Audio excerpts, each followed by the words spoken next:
soy Michelle y hoy vamos a aprender un poquito más sobre el español de Argentina. Si estás pensando en viajar a Argentina, si ya vivís en Argentina o si te da curiosidad o te interesa esta cultura, este video es para vos. Ahora quiero aclarar una cosa antes de empezar.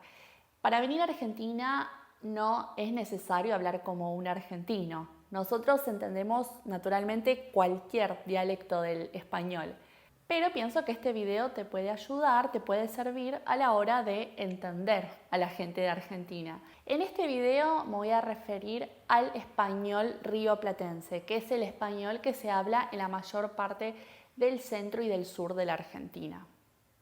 Argentina es un país muy grande, tiene aproximadamente 2.700.000 kilómetros cuadrados, con lo cual es de esperarse que no todos hablemos igual, que no todos hablemos de la misma manera.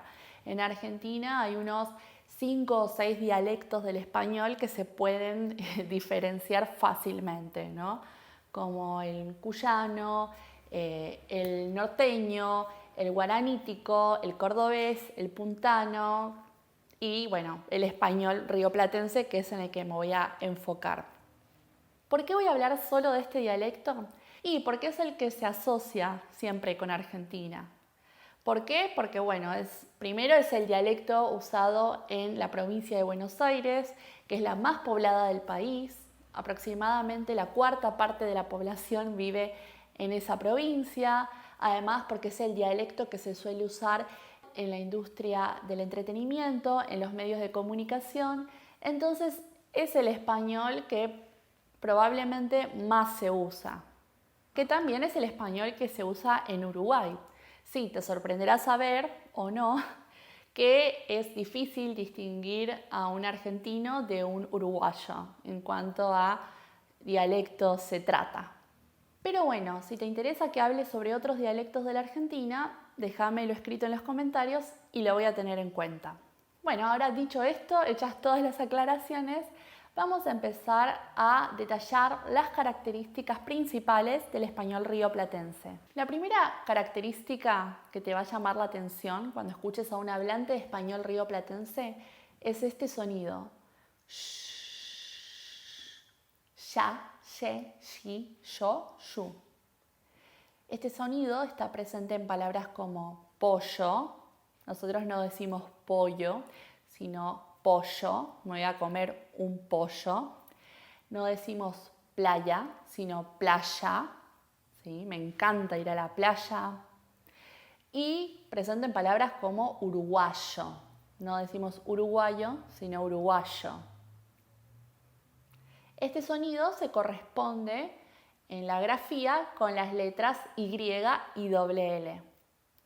Los lingüistas llaman a este fenómeno yeísmo rehilado. Nosotros no decimos tú, decimos vos. A este fenómeno se le llama voceo. Quiero aclarar que este fenómeno no es exclusivo del español rioplatense, pero bueno, para nosotros es fundamental porque lo usamos en todos los contextos. La conjugación del vos, en muchos casos, es diferente a la conjugación del tú. Entonces voy a explicar un poquito las reglas para conjugar usando el vos. Bueno, vamos a empezar por lo fácil. La verdad es que en muchos tiempos verbales la conjugación del vos es la misma que la del tú.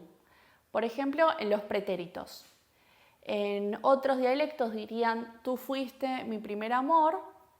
En español rioplatense diríamos vos fuiste mi primer amor, ¿no? Lo mismo.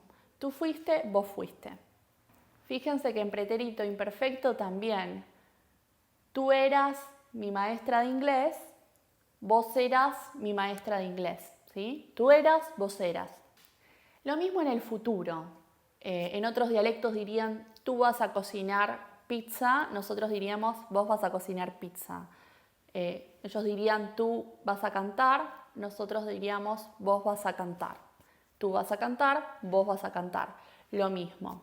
Nosotros la mayoría de las veces en español rioplatense vamos a usar el futuro perifráctico, ese de ir más infinitivo. ¿sí? En vez de decir vos cocinarás una pizza, decimos vos vas a cocinar una pizza. Así que bueno, en muchos de los tiempos verbales y modos verbales, la conjugación del tú y del vos es la misma.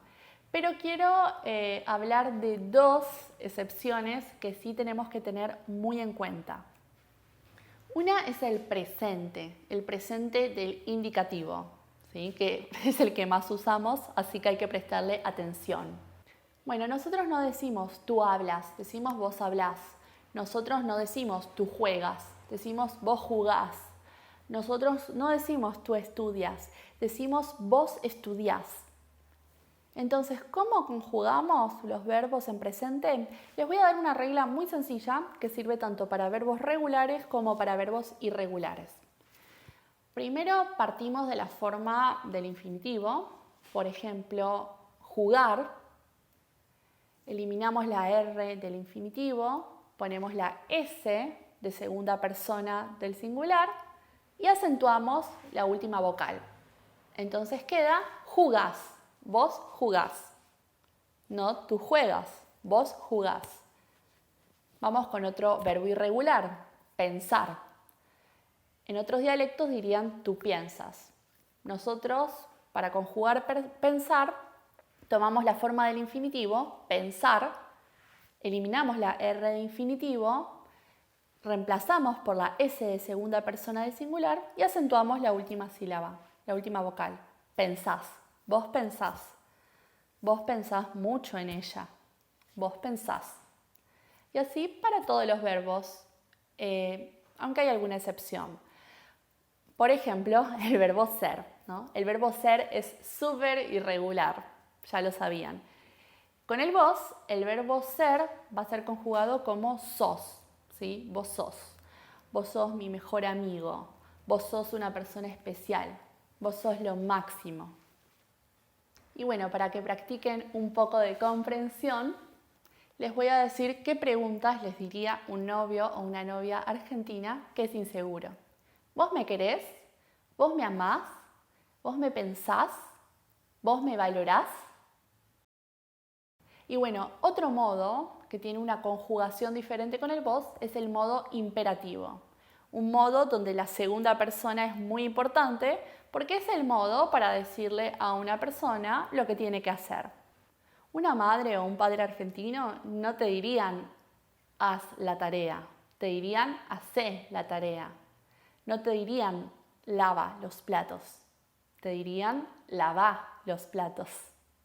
No te dirían ordena tu cuarto, te dirían ordena tu cuarto. Fíjense esa acentuación en la última sílaba.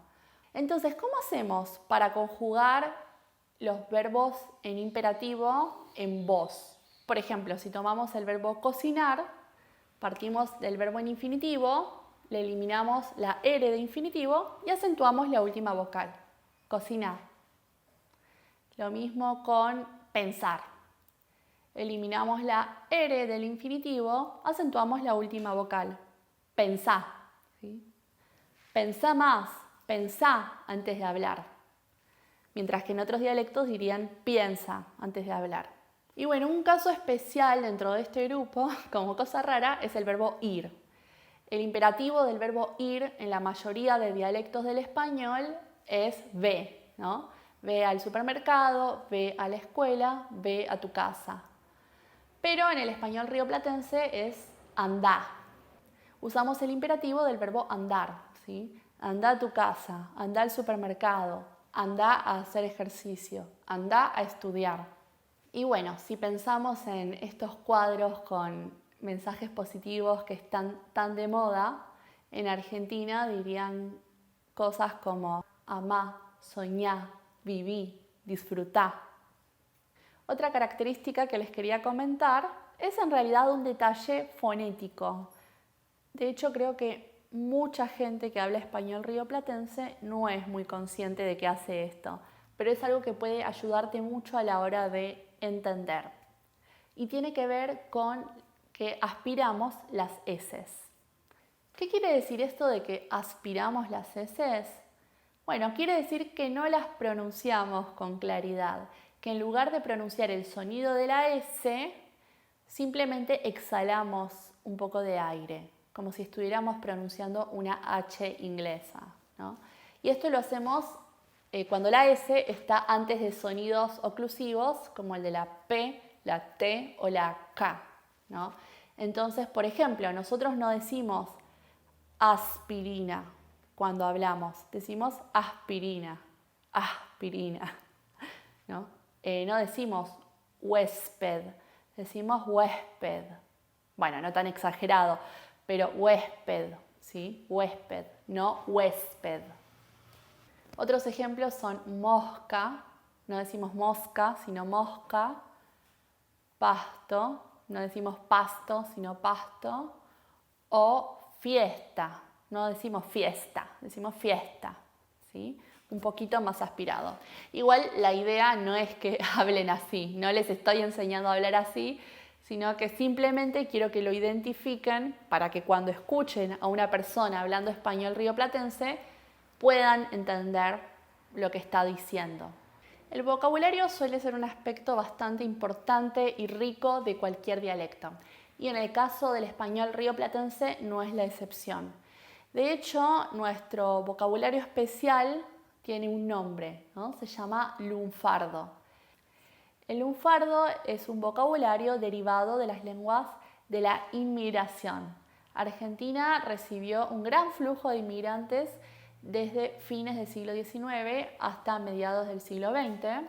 Con esto me refiero a inmigración europea, pero además hasta nuestros días sigue recibiendo muchos inmigrantes de países de Latinoamérica. De esta manera, el lunfardo contiene una gran cantidad de palabras que provienen, por ejemplo, del italiano y de sus diferentes dialectos, de diferentes dialectos de España, como el gallego, por ejemplo, palabras que provienen del ruso, palabras que provienen del polaco. Es muy interesante.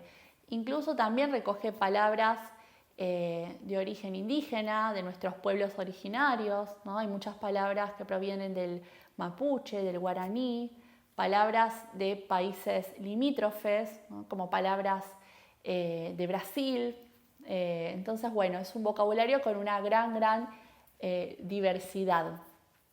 El lunfardo se usaba muchísimo en las letras de tango, por ejemplo, y hoy en nuestro día a día lo seguimos usando un montón.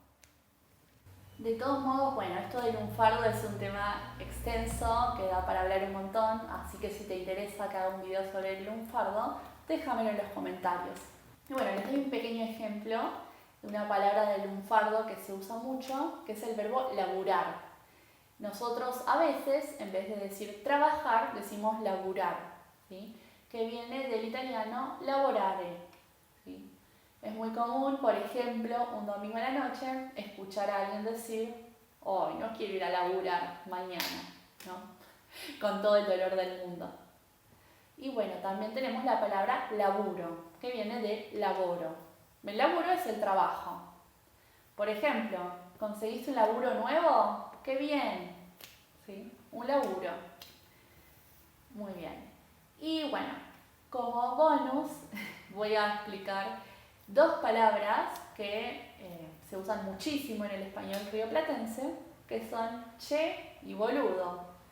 Es casi imposible pensar en el español de Argentina sin pensar en che y boludo, ¿no? Supongo que muchos ya saben lo que significa, pero por las dudas lo explico porque yo veo que la gente que no es de Argentina no siempre usa bien estas palabras. Entonces, bueno, che es un vocativo, es una forma de llamar a alguien, ¿no? Es muy similar al hey, ¿no? Che, vení para acá. Che, prestame atención. Che, escúchame, ¿sí? El che se utiliza de manera informal, en contextos informales. Eso es algo para tener en cuenta. Yo no le puedo decir che a alguien que no le tenga confianza. Y después tenemos boludo o boluda, que tiene dos sentidos, ¿sí? El primero se refiere a alguien tonto o a alguien que hizo algo tonto. Es una especie de insulto muy suave. Por ejemplo, puedo decir: ¡ay, me olvidé las llaves! ¡Qué boluda! Y bueno, está el segundo sentido de boludo o boluda, que es similar al de che. Es el sentido vocativo, se usa para llamar a alguien, para llamar la atención de alguien. Entonces, bueno, es muy común llamar a una amiga y decirle, ay boluda, no sabés lo que me pasó, ¿sí? Es una forma de decirle amiga, de decirle che, escuchá lo que te voy a decir, ¿sí? Como ya vimos el primer sentido de boludo o boluda, que era como una especie de insulto suave, es mejor no usar boludo o boluda con gente a la que no le tengamos confianza. No le podemos decir boludo a un desconocido, no le podemos decir boludo a nuestro jefe, no le podemos decir boludo a nuestros padres, aunque bueno, conozco gente que lo hace porque tienen mucha confianza, sino que bueno, es una palabra para usar en confianza, para usar con gente de la misma edad, ¿sí? Solo les digo por las dudas. Y bueno, en rasgos generales, este es el español rioplatense, estas son las características más importantes. Si les gustó mi contenido, suscríbanse a mi canal